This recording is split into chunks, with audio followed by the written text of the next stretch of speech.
The North. Asterisk the old tongue is based on Gaelic, Roina, the language of dawn, is based off Spanish. Asterisk the North is a lot more powerful in this story than in canon, and independent, of course. The free folk, different to the wildlings, the Iron Islands and the Three Sisters are all vassals to the Stark of Winterfell. Asterisk the population is a lot bigger now, and they have a standing army. Moat Cailin is always on alert for an attack from the south. Due to the north having expanded its territory beyond the wall, they retain some of their magic and are aware of the White Walker threat. Dragonglass is very valuable in the north, and they have several teams dedicated to tracking down any trace of it and mining it. Asterisk the north and south have been having an on-again, off-again war since the conquest. Asterisk the north has griffins, and a select section of the army uses them, but they are more scouts and archers than fighters.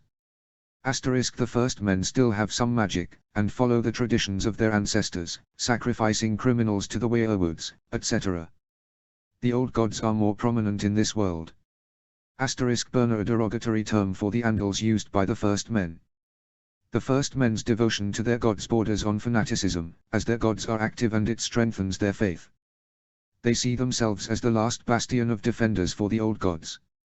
Asterisk the faith of the first men is based heavily on the ancient Celtic/Viking religion, and a lot of their myths in this mostly come from ancient Ireland / a bit of the Vikings and other myths and legends that I adjust for the story.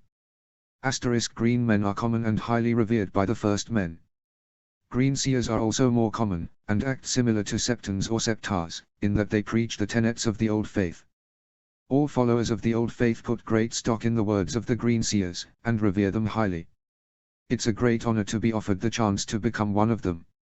Every northern child is tested for the ability. Magna Howland Reed is the current High Green Seer. Asterisk the North do not believe that bastardy is shameful, at least not for the child. The shame is on the parent if they break vows of fidelity, or if they do not support their child. Asterisk elders are the people responsible for teaching the children of the North about their history, traditions, etc. They can be men or women. There is one in every village and keep. Old Nan is Winterfell's elder. Asterisk the population is much larger here, so the watch is stronger. All castles are manned and the men who join have a choice of spending a decade there or a lifetime. Only lifers can be commanders of any rank, and the watchers are allowed to marry and have children, who are automatically bound to at least a decade of service. Asterisk in 1557 BC. King Arto 17 the scholar Wolf Stark set up the University of Winterfell. He believed the education was vital for everyone, no matter their rank or gender, and made a law that every child attend a school from the age of 5 to 10, one for boys and a separate one for girls, where they are taught the basics of reading and writing as well as history and northern traditions and stories by elders, and everything else by scholars, the Winterland's equivalent to a maester. After finishing at the school, the students can apply to go to the university and study there as an apprentice scholar. If they cannot afford the fee, they can use the conclave to appeal to the Starks to fund their apprenticeship. They have to work off the loan and keep their work to a certain standard, however. If they cannot do so, they will no longer be funded, and still have to pay off their debts.